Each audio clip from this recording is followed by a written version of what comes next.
You know, and if your theme today was development, there's another development that's coming up at the end of Dinnick Crescent, and it'll border along Riddell and Broadway. So if you can think of the end of Dinnick Crescent, there's a couple of small homes there now that are going to be torn down, and townhouses will go up and in.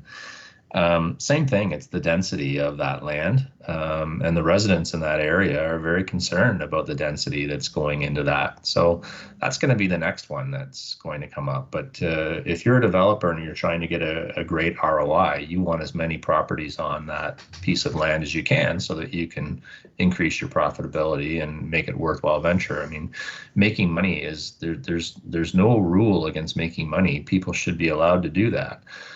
But we need to work with those residents and ensure that they're happy. And all of a sudden, you know, something that was reasonably private, you're going to have a whole bunch of eyes from townhouses staring at your building. You know, and many of these developments are done where residents receive 1.5 parking spaces per building. And the idea behind that is you'd get kind of one in your driveway, and then there would be a visitor parking area set up. And if you divided it up amongst all the residents, you come up with a half. Well, the reality of what's happening in the world today is that housing is so expensive. You end up lots of times with 4 drivers in a house. So mom and dad have a car, and now Junior, who's 18, has a car, and their daughter, who's 20, has a car, and there's 4 vehicles. And you know, the problem is you know, those kids can't move out, or they've got elderly parents living there who have vehicles. And anyway, it's the reality of the situation is the land's expensive, yet we've got this issue with people staying at home longer or having to have multi-generational families, right? Yeah, it's not really on trend, that's for sure. Yeah.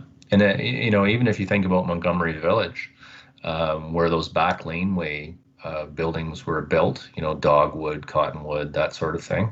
Yep. Same issue. You can't park in the back alley. You only have 2 parking spots, and yet, you know, there's families in there with 4 cars.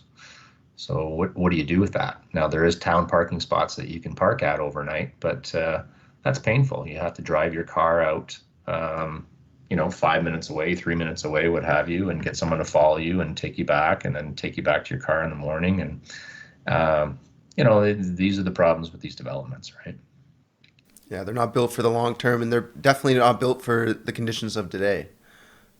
It's all about getting the highest ROI possible, like you said, like trying to maximize ROI.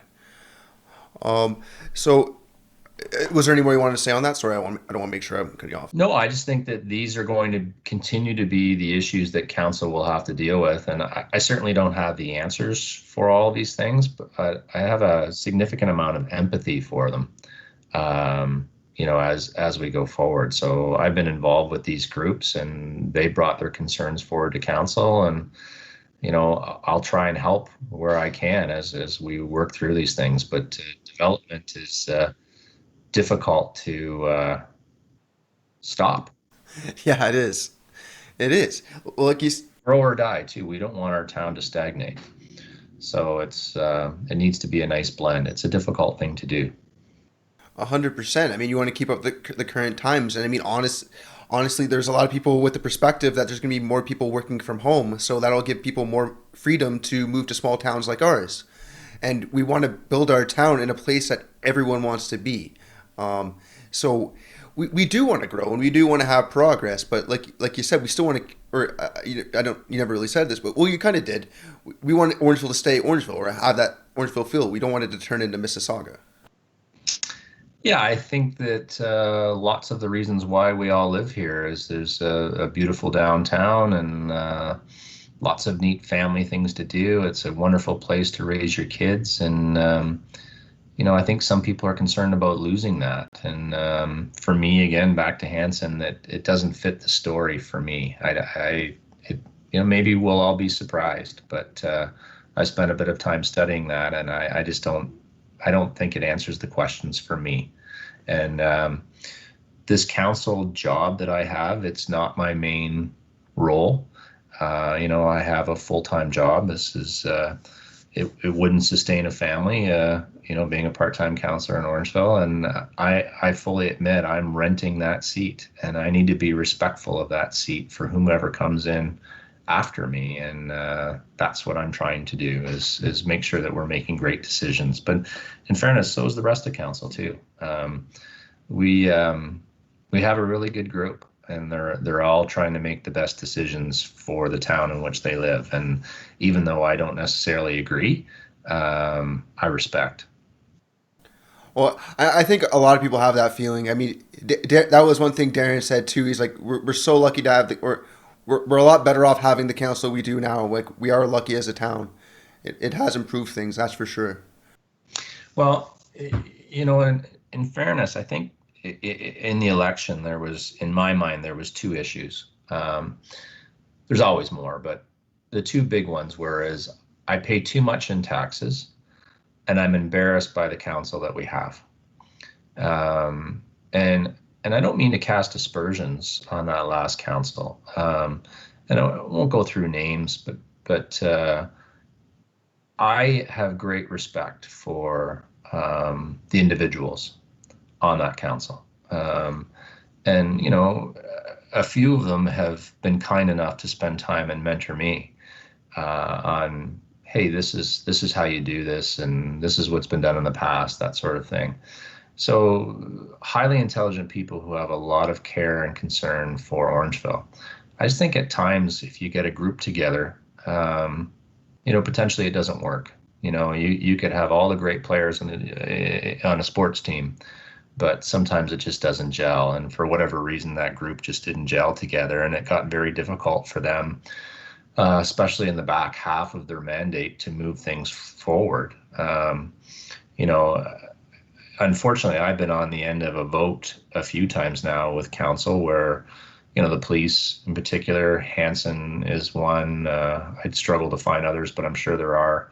Where I've been on the 6-1 or 5-2 of not voting for something, but I'm completely comfortable with that. I think there needs to be different voices within a group, and this group, we're essentially halfway through our mandate as well, and there's so much to get done over the next 2 years. Like, I think we're going to see some really exciting things happen that I think will benefit the town long term, which is a thrill for me. And then the reality is we'll see what happens after that. Who would run and who will come back, that sort of thing. But I'm honored that I had this opportunity to help our town, and I feel comfortable with what I did. When I look back on this, and 85-year-old Todd is thinking about, what did I do? How did I contribute? And if it ended today, I feel good about the contributions that I've made and how I've carried myself. So, and I think my counterparts would feel the same. They're just they're a good group of people who potentially see things differently than we're not a unified group all the time, but that's democracy. Exactly. It's important that you have different views. I mean, it's important that everyone speaks those views versus just remaining silent. Yeah. I mean, that's extremely important. Yeah, So, I mean, for we sure. should definitely value that. So, I mean, if at all, like, we should at least thank you for at least raising these concerns, like, on those levels. Just even if like, hey, it might not work out, we should at least raise these concerns and make sure other people's views are being respected, especially the ones that you've actually made promises to. And